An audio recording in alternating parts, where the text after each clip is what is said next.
The wind howled through the white wilderness like a mourning spirit, carrying with it the scent of pine and frost.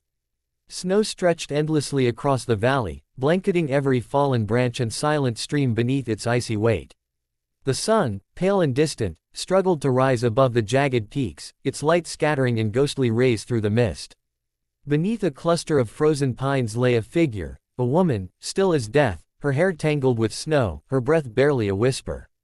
Her skin was pale, lips blue from the biting cold. Around her, the world was silent except for the slow creak of ice shifting beneath the trees. A lone crow circled above, cawing once before flying off toward the ridge, as if to summon someone. That someone was Elias Boone, a hunter of the northern frontier, tall, broad-shouldered, wrapped in a heavy fur coat darkened by years of wear. His boots crunched over the snow as he followed the faint tracks of a deer, his rifle slung across his back. The cold bit at his beard, and his breath fogged the air with each step. He was about to turn back when he saw her, a shape half buried beneath frost, her hand clutching at the ice like it could still hold her to the world. For a moment, he thought she was gone. But then, faintly, he heard it, a breath, fragile as a dying flame. Without a word, Elias dropped to his knees. "Hold on now," he muttered, brushing the snow from her face. Her eyes fluttered open, dark brown, glassy, filled with fear and confusion. "You're all right, miss," he whispered, lifting her into his arms. The snowstorm hissed around them as he carried her toward the distant outline of his cabin. Each step was heavy, but his grip was sure, as if fate itself had led him to her. Elias's cabin sat nestled between two frozen hills, smoke curling weakly from its chimney like a lifeline in the cold. Inside, the warmth of the hearth cracked through the silence, flames licking against old cedar logs. He laid the woman gently near the fire, wrapping her in blankets made from wolf pelts. For a long time, she did not stir. He mixed herbs in a tin cup, poured in hot water, and placed it by her side. Hours passed, and when she finally spoke, her voice was soft, barely a whisper. "Where am I?" Elias leaned forward, his eyes kind but guarded. "Safe. You're safe now." She stared at him, confusion slowly giving way to awareness. Her name, she said, was Naya, daughter of the Sioux Plains, left behind after her tribe's winter migration when her horse broke through the ice.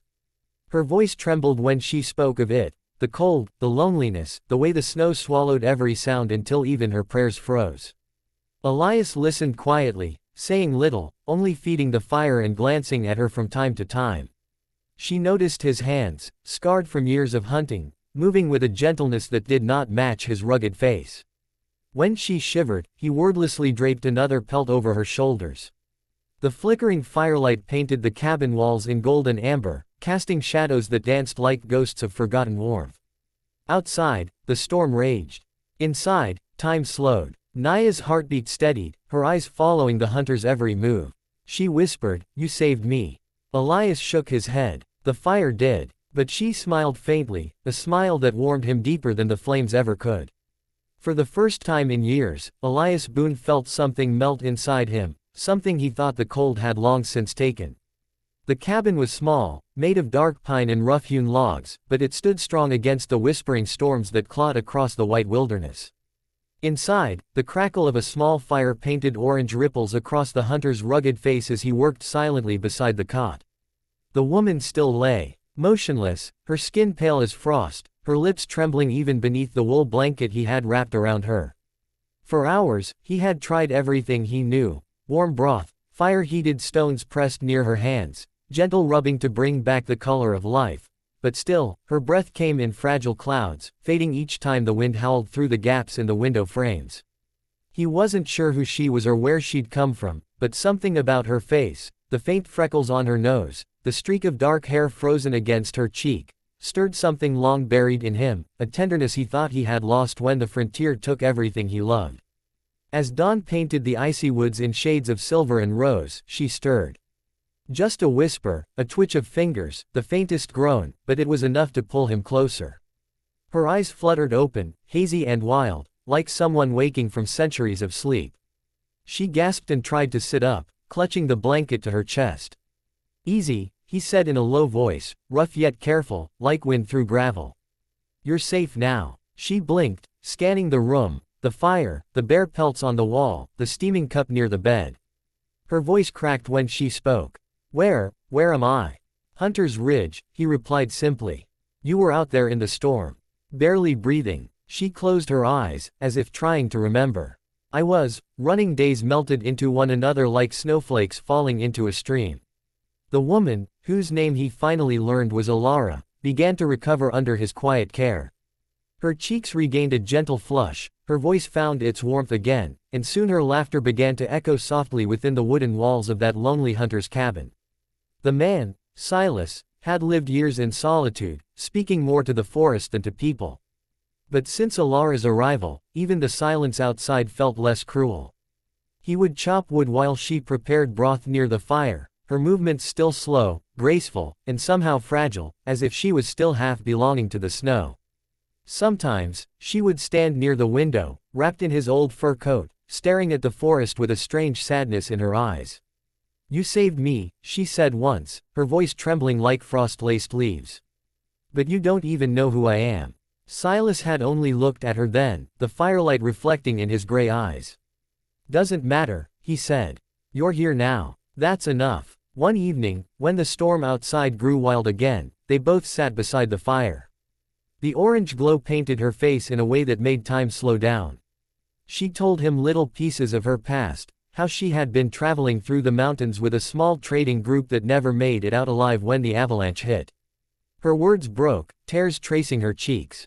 Silas listened quietly, his hand resting on hers without a word. That single touch seemed to say everything neither could speak. Outside, the wind screamed like wolves, but inside, a different kind of warmth filled the room. The days that followed carried a rhythm, shared chores, silent glances, soft laughter that came easier with every sunrise. Silas found himself waiting for her smile each morning more than he waited for daylight. One night, when the fire burned low and only embers glowed, he caught her looking at him, not as a stranger, not as the man who saved her, but as someone she could trust, maybe even love. And that look was the beginning of everything that came after, the promise, the closeness, the soft collision of two broken souls in a frozen world. Spring came quietly that year, like a memory afraid to wake the past. The snow melted in slow sighs, revealing patches of earth and wild grass around Silas's cabin. Birds returned, their songs timid at first, as if asking the forest's permission to begin again. Elara stood at the doorway one morning, her hands resting on the wooden frame, eyes shimmering with the reflection of sunlight on thawing ice. The air smelled of pine and wet soil, a scent she had come to love because it meant life. Silas walked up behind her, his rough hands slipping gently around her waist.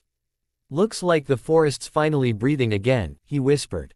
She turned, smiling that soft smile he had once thought he'd never deserve. They spent the days rebuilding, fixing the fence, planting roots near the cabin, letting the seasons rewrite their loneliness. Nights were filled with laughter, the soft creak of floorboards, and whispered stories shared beneath the old bear pelt that served as their blanket. Time passed, but the love between them grew deeper, not fiery or rushed, but patient, like the land itself. One evening, as fireflies began to scatter light across the meadow, Silas knelt down on one knee with a small silver ring he had carved from an old rifle casing. His hands trembled, his voice barely a breath. You came into my life when it was colder than the snow itself, he said. You brought back the warmth I thought I'd lost forever. Stay, for as long as this land stands. Elara didn't speak, she just nodded, tears glimmering like stars as she leaned down and kissed him. The wedding was small, just the two of them in the forest. The wind carried the sound of her laughter through the trees, and the river nearby seemed to hum its blessing. Years later, their cabin had changed, toys carved from wood scattered across the floor, tiny footsteps echoing down the hallway. Two daughters, both wild-hearted and bright-eyed, ran through the same snow that had once nearly taken Elara's life. She would watch them play from the porch, her heart swelling with peace she had never thought possible. Silas, older now but still strong, would sit beside her sharpening his knife, sometimes catching her gaze and smiling in silence. They didn't need words anymore. The forest had become their world, the same forest that once separated life from death had now turned into the cradle of their love. When winter returned, softer than before, they sat by the fire as they had years ago, the crackle of flames dancing between them. Elara leaned against him, her hair streaked with silver, her eyes still glowing with that same first warmth. Do you ever think, she whispered, what would have happened if you hadn't found me that morning? Silas chuckled, his voice deep and calm. Then I suppose the snow would have never melted, he said. And she smiled, that same, small, eternal smile, as outside the cabin, snow began to fall again, quietly, gently, blessing the earth that had once brought them together.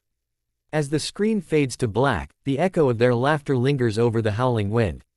A line appears, some loves aren't found in summer, they're born in the cold, and live forever in the warmth they create. Then softly, if you felt the chill and warmth of this tale, don't let it end here, ride deeper into the Wild West with more untold love stories of survival, fate, and redemption. Subscribe now, and let the frontier's heart keep beating in your soul.